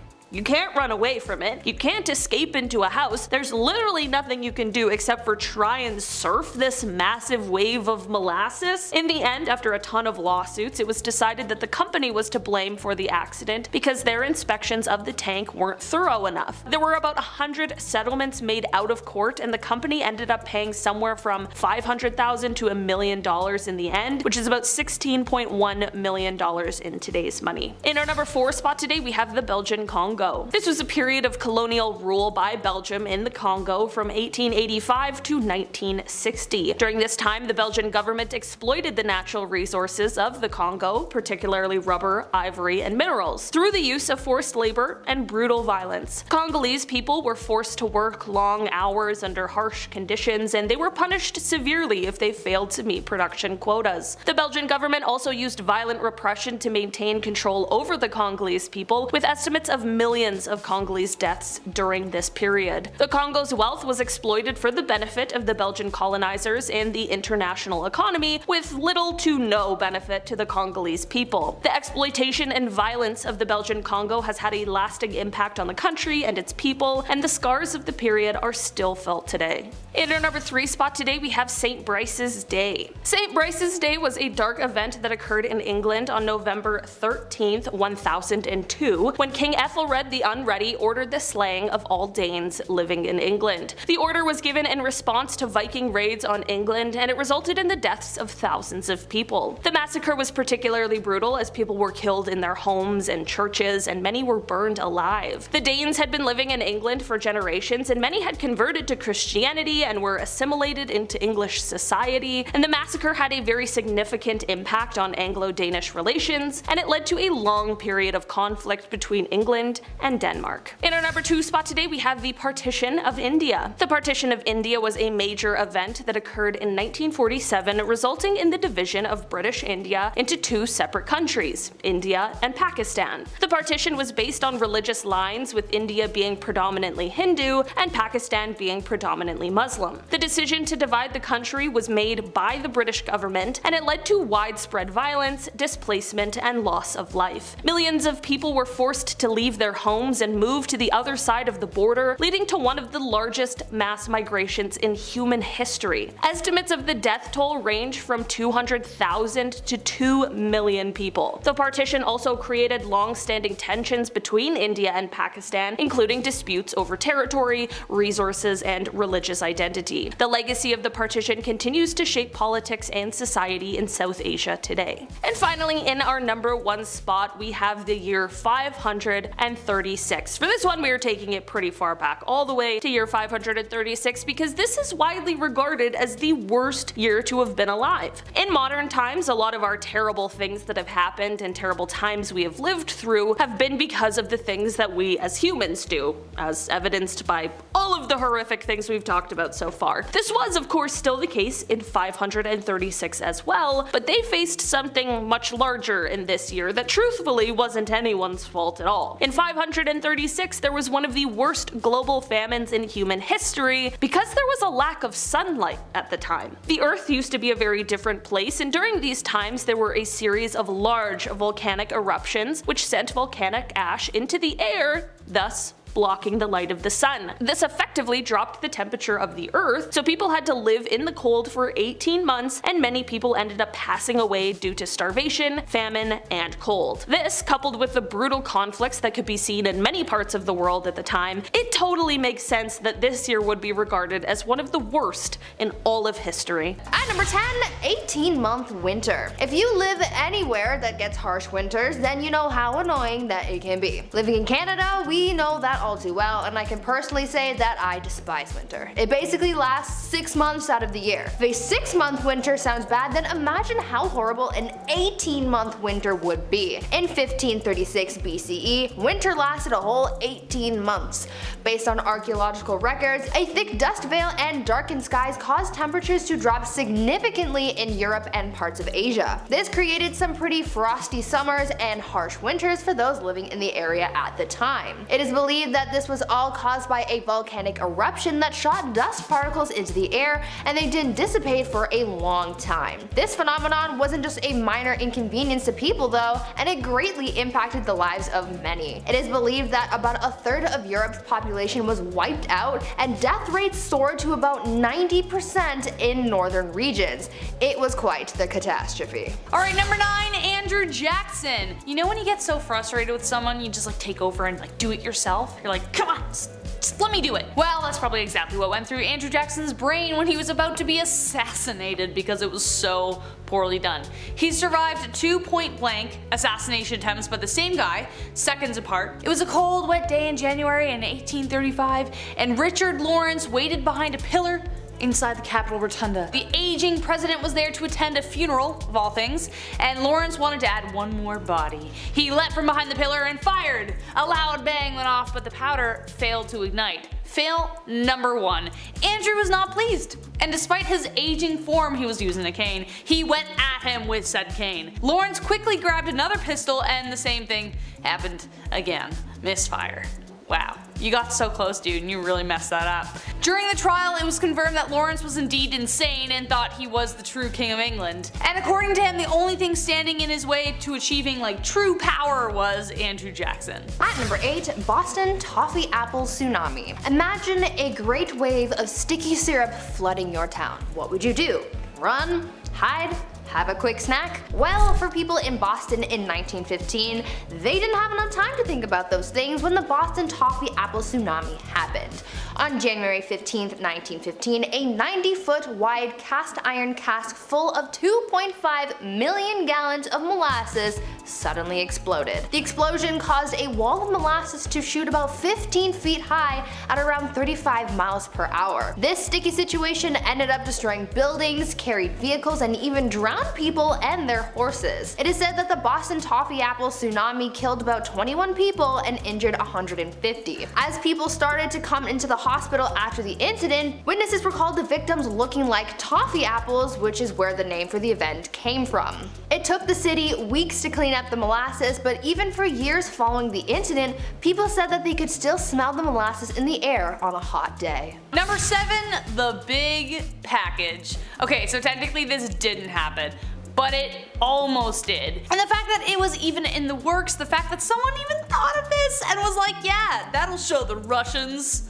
So ridiculous. No one really won the Cold War, but everyone has their perspective. But even today, the tensions between America and Russia are pretty taut. Rather than all-out trench warfare, the Cold War consisted of espionage and psychological warfare on both sides. The CIA had many plans, and one of them may surprise you. In the 1950s, Frank Wisner took over the OPC, the central part of the CIA. He sketched out the idea of how to really emasculate the Russians. Under his leadership, they drafted out a plan to drop massive condoms labeled medium to make them think that the US was superior to them, all based on the size of their John Thomases. Because when it comes to deciding whether or not to nuke another country, Size matters. They would make the Russians bow to their superior sexual prowess of American men. Oh, sorry, I just almost knocked myself out with that eye roll. Whoa. Needless to say, the plan never came to fruition. At number 6, rabbit army. Weird question, but if you had to choose one animal to fight an army of, which animal would you choose? Well, whatever you choose, make sure it's not rabbits, because as fun as you think an army of rabbits might be, apparently they can be quite fearsome. In 1807, after signing the treaties of Tilsit, Napoleon wanted to celebrate a bit and he wanted to organize a rabbit hunt. He asked his chief of staff to organize the hunt, and apparently he went way overboard with the bunnies. Instead of rounding up a couple dozen rabbits, this man said, "Oh, you want rabbits? Alright, bet." And he got 3,000 rabbits. 3,000 rabbits! The rabbits were released into an open field for the hunt, and people thought that they would just flee and run away. But instead, the rabbits ganged up on Napoleon and his crew, and the bunnies charged at them. But don't worry, these bunnies didn't have a vengeance. They were just trying to make friends. You see, the chief of staff ended up getting tame farm rabbits, and they were already used to humans, so they just wanted to say hi. But could you imagine those first few moments of having 3,000 rabbits chasing after you? Alright, number 5, the Great Whiskey Fire. Now we talked about the molasses explosion, this is kind of similar, but also I can't believe it. I love when bartenders set your drink on fire like they're magicians, but the Great Whiskey Fire is nowhere close to an outstanding whiskey sour dressed up in a coupe. In Dublin in 1875, 5,000 barrels of whiskey were ignited and made a river of fire in the streets of Dublin. The fire started at Malone's Malt House on Chamber Street, where the barrels were being stored. Once the fire touched the barrels, obviously they exploded into a whiskey lava river of death. Unless you love a hot toddy, that is. I know a hot toddy's made with rum. I just, you could also use whiskey. Anyways, all you could basically do was run. It was like, it set fire to everything it touched. Water, sand, gravel were all useless against it, so Captain James Robert Ingram, the head of the fire brigade, suggested horse manure, and miraculously that worked, but imagine the smell. It was the most destructive fire in the history of Dublin, and 13 people died. As terrifying as this sounds, no one died from burns or suffocation from smoke inhalation. As the city was succumbing to the fire, crowds gathered around the pool of whiskey with pots, pans, hats, and boots to collect some for themselves. The people that did die died because they got alcohol poisoning from drinking the contaminated whiskey from the street. I shouldn't laugh at that, I'm sorry. You can't make this stuff up. It's one of the reasons Irish and whiskey go hand in hand. I mean, what? Don't drink whiskey that's a lava street covered in horse manure. Don't do that. At number 4, blue eyes. The 1986 Chernobyl disaster is one of, if not the worst, nuclear disaster in history. The explosion was caused by a flawed reactor that was being operated on by inexperienced workers. The initial disaster took the lives of 31 people, and almost 500,000 people were evacuated from the area. So many lives were affected by the disaster and the intense nuclear radiation. The firefighters who battled the fires from the explosion were some of the most affected by the radiation, and it's almost unbelievable what happened to their physical appearances because of the exposure. According to records, their skin started peeling off and their eyes turned bright blue. One of the Chernobyl firefighters who was affected by the nuclear radiation had his eyes go from dark brown to light blue. He was so heavily affected by the radiation that when he was buried, he was put into a coffin sealed with zinc to counteract the radiation. Alright, this one's super cute and you might die, so get ready. Number 3, Sergeant Stubby. I already know this movie is gonna make me cry. Dogs, man. If dogs are in movies, I'm done. We really don't deserve dogs, okay? We don't. Sergeant Stubby was actually a real heroic doggo. While training for combat in 1917, Private Robert Conroy found a little brindle puppy with a short tail. He named him Stubby, and little did he know that he would become a decorated war hero. Stubby became their mascot for the 26th Yankee Division 102 Infantry. He learned bugle calls, the drills, and even like a little doggy salute. He would lift his right paw and just salute his head, and was the only animal allowed at camp. Conroy snuck him aboard the SS Minnesota, and the crew was won over by him, obviously because he was so cute. How could you not? They brought him to the front lines and Stubby saved life after life. He woke soldiers during a gas attack, he rescued fallen soldiers on the battlefield by following the sound of English calls he could distinguish the languages, even captured an enemy spy. After this incident, he was promoted to Sergeant Stubby. Because how can you not? He captured an enemy spy, he did his job. Sergeant Stubby served and survived 17 battles, staying with Conroy even until after the war. He finally passed away in 1926, his service complete. Alright, at number 2, Huberta the Hippo. You've probably never heard of Huberta the Hippo, South Africa's most famous hippo, so I'm going to tell you about her and what made her so extraordinary. In 1928, Huberta the Hippo walked 1,600 kilometers or 1,000 miles, traveling from her home in the St. Lucia estuary to East London. Huberta became quite the celebrity on her journey as she drew in large crowds of people wanting to see her and give her food. Along her journey, she even stopped at a country club, a theater, and even the beach. After failing to capture Huberta, she was officially declared royal game, meaning no one could harm her. Sadly, however, just a month after arriving in East London, she was shot by a couple of farmers. People were so upset that these farmers harmed Huberta that they demanded their arrest. The farmers were arrested and fined £25, which was a lot back then because it was the Great Depression. Huberta's body was given to a taxidermist in London, and in 1932, Huberta's body was sent back to South Africa, where thousands of people gathered to welcome her home. Number 1, last but not least, Ching Shi. I love Pirates of the Caribbean. It's my jam. Pirate! Yee. Before I knew how bad pirates would actually smell in real life, Jack Sparrow. Loved him, but really couldn't get like 6 feet next to him. He would have smelled so bad. But a movie series seriously needs to be made about Ching Shi. Her story is incredible. She became known as the Terror of South China due to her massive fleet of over 50 to 70,000 pirates. She started out working as a woman of the night until one night she met Cheng Yi, the pirate captain who ruled over the Red Flag Fleet. The captain proposed to her and she said yes under the condition that they would share the power of the fleet and the plunder. Together, they launched a fleet of over 1,800 ships. They were highly organized, ruthless, and disciplined. Sadly, 6 years into their marriage, her husband died, leaving Ching Shi alone to rule. She ran a tight ship, handing out fierce punishments to all those who disobeyed her orders. She was strict with her prisoners, keeping her men in check. Should any woman be taken in, should they take a wife, fine, but they had to remain faithful. If they didn't, well, dead. If they took a woman against her will, dead. Any who deserted would be hunted down and tortured, then killed.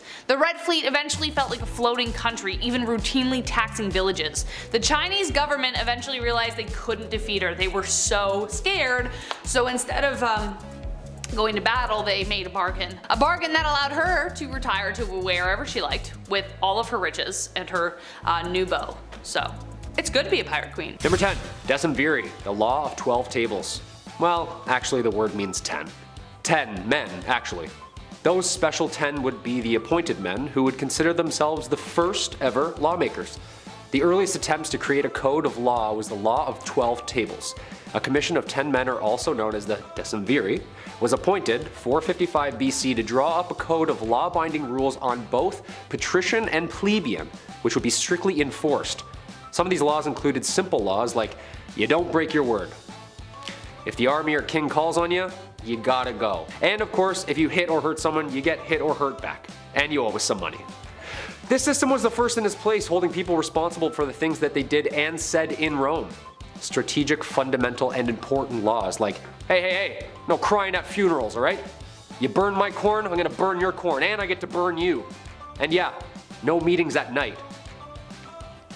It's dark. Okay, so they missed their mark on a couple of them, but a couple of those laws still stuck around. Number 9, field surgery. The Romans were fierce on the battlefield, but they were also extremely handy.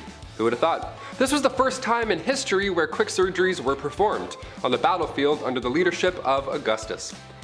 Not Augustus Mayhew, it's a different Augustus, but he's also really helpful, like one time a year. Ancient Roman medics invented hemostatic tourniquets and surgical clamps. Yeah, guy invented clamps. Imagine that on a resume. Roman field doctors would also perform physicals on new warriors. Yeah, they would also combat the spread of disease. Although they were going to war and were constantly being patched up, the Roman military would often live longer than the average folk, because these military men were constantly being disinfected. They were checking their camps all day. Masks are hard in 2020, but the Romans were disinfecting the Colosseum. Nice, we'll get there one day. Maybe. Number 8, the name Rome. We kinda got into this a little bit about those brothers Remus and Romulus. This barbaric history is loose and from many sources, so I'm gonna kinda sum it up into broad statements. 2 brothers, didn't like each other, kept fighting, raised by a wolf and a bird. That's pretty much it. We have seen what these 2 have looked like. Every statue and painting of these 2 is always like one of them stone cold Steve Austining the other one. One built a wall and the other mocked him and jumped over that wall, and then there is only one. I feel like I made a sandcastle once and Taylor stepped on it, and I can absolutely see how the city was formed. Flawless victory. Yeah, that sounds like brotherly love to me. Rome deriving from its name Romulus, the victor in this legendary sibling quarrel, giving the city its official name. Hey, you got the god of war as your dad, and the mother of all gods and goddesses as your mom, there's gonna be some feeling of purpose just lingering around. Guess I could just make a wall. And with a couple drywall holes later, with the death and defeat of his brother Remus, Romulus claimed his position as king and named the city after himself. Selfish much? He ain't heavy, baby. He's my brother. Number 7, daily acts. In a time before Twitter or Facebook, how else do we get our fake news, right? How do we share our aunt's nonsense? How do we do it? 131 BC, this marked the first time a newspaper was ever used. Well, they're referred to as daily acts at this point, or acta diurna. The saying, written in stone, couldn't have been more historically accurate in this case. See, these texts containing information on military or civil issues, death notices, gladiatorial events, you name it, these were commonly written on metal or stone. Your morning news etched into a stone. Imagine the crossword section in 131 BC. Hey honey, who's the neighbor in Simpsons? Flanders, nice, that's it. Ping, ping, is that an F? Ping.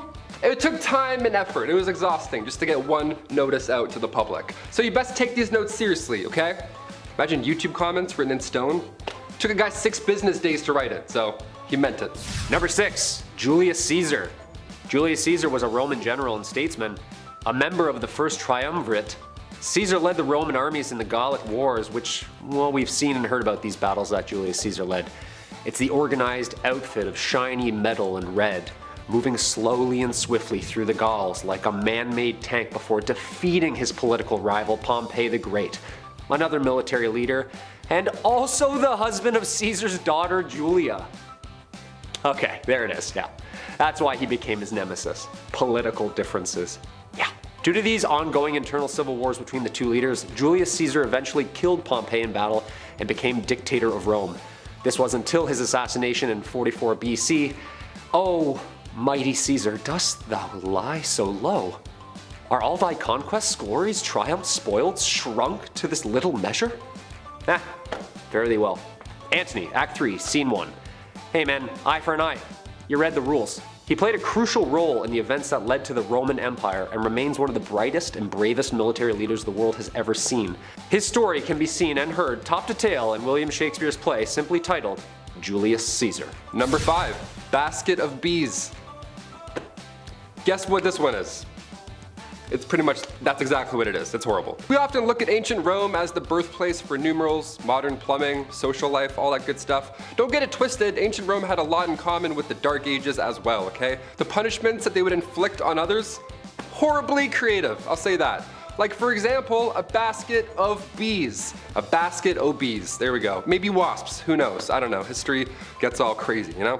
This punishment saw the victim placed in a large woven basket, naked, might I add. Then the basket was hoisted up near a beehive, of course, and then Romans would just anger the hive. They would just shake the basket. And then in turn, all these bees would sting said victim to death.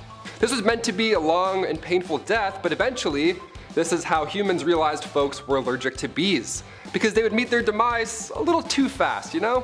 Romans would be like, what happened? What's going on? Are we going home now? That's it? Number 4, the Colosseum. They say Rome wasn't built in a day, right? Right?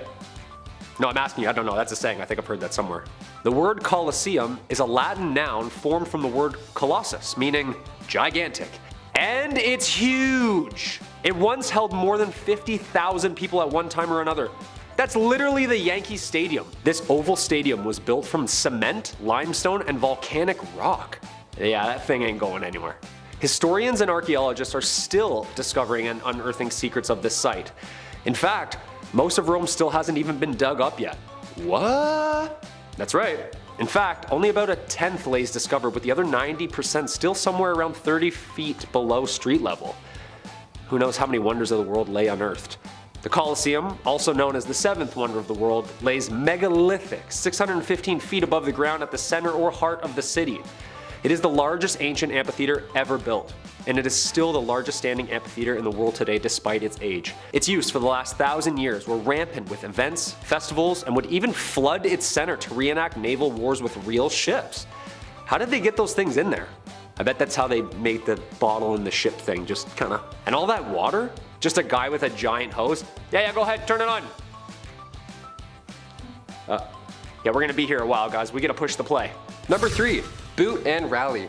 The Urban Dictionary added the old boot and rally back in 2002, but Romans, back in the ancient day, they were way ahead of us. Romans knew how to get down, and they also knew how to get it back up. Yeah, ancient Romans would boot and rally in order to continue eating and drinking. What would normally be a red flag at any house party or event was a sign of respect back then. These banquets, these were social events, okay? They were nothing like Tyler's toga party last Halloween. It's not the same at all. Same amount of puke, not the same theme. Attending these parties was a sign of social standing, so you wanted to be around the longest. You wanted to drink the most, dance the most, converse the most, and also, yeah, puke the most. No playing around in Rome, okay? I wouldn't last 2 hours at one of these. Kyle knows what's up, he's seen it. I bring Tums to the bar now, you know what I mean? I'm always prepared. The solution in ancient Rome was actually quite simple, long before Tums. See, what you would do is, you would excuse yourself from dinner, go across the hall to the vomitorium, then you would grab a feather, any feather you like, and then you would just go, and then put it back, and then go right back to dinner. And then enjoy more lobster, cause hey, now you made room. Number 2, gladiators.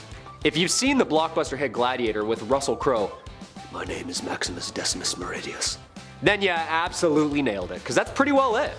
A stew of slaves, lawbreakers, and ex-soldiers, the Gladiator games were one of Rome's most brutal and vibrant live events. Gladiators would be held underground under the Colosseum until they would be called upon to spill the blood of both man and animal in sport.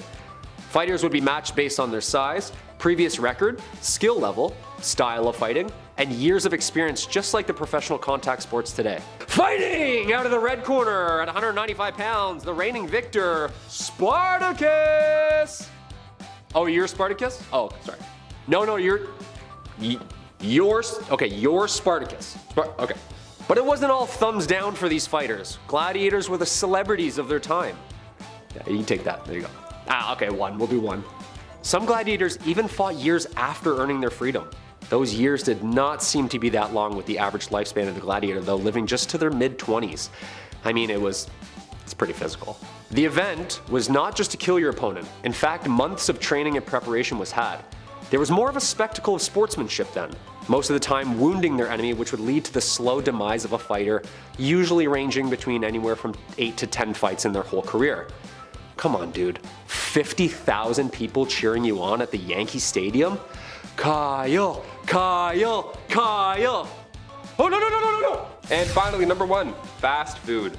Imagine getting a Happy Meal in 45 BC. You just get a toy of like Spartacus, just, yeah, that's nice, I'll put it on the window.